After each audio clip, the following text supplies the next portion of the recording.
Hey guys, welcome back to Free Car Repair. Today will be super helpful video to any of you having a Ford F-150, guys. If you have one of those, which is a generation from 2009 to year 2014, if you have problems finding the fuse for the DSP, this is for the audio digital signal processing. Stay with us, we'll explain where that fuse is located, guys. We'll explain where you can buy cheap fuses from and why it's always important to test fuses. All that will be covered today. Before we start, let me tell you a little bit about us, guys. On this channel you will find all the fuse videos on Ford F-150. We're going to make video for every single fuse, so if you're on the road, stuck in the middle of somewhere, you need to find a specific fuse, you can just come to the channel, search for it, find it in less than, let's say, 30 seconds. You don't even need to pull your manual out of the glove box, and most of the times you will be even missing this one. Something else, guys, we take cars here at the garage and we take them completely apart. We fix engines, transmissions, bodywork. We show you how to fix pretty much anything.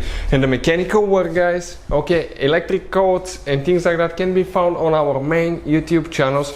Those are our older channels, and this one is our new channel where we're going to share just fuses, so we can make it really convenient for you to find the information that you need.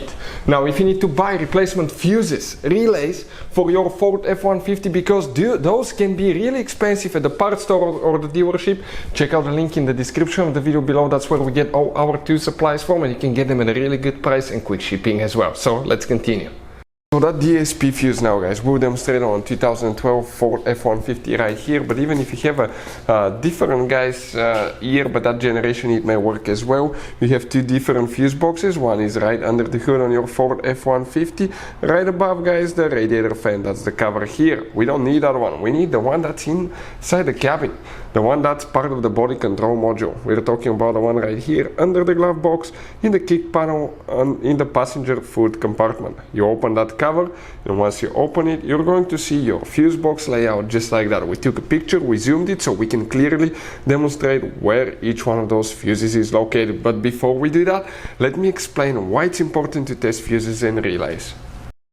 So let me explain why it's super important, guys, to test fuses. Fuses, not often you can see if they're burnt or they're good. Sometimes they may seem perfectly fine, you think it's a good fuse, you put it back in, and you end up spending money and time on parts and problems that do not exist, guys, when all you had to do, test your fuse, find out it's bad, replace it, fix your problem. So we will have a video how to test a fuse, okay, different kinds of fuses, and how to test relays, guys. We're going to put the link in the description of the video below, specifically to that video. Please check it out.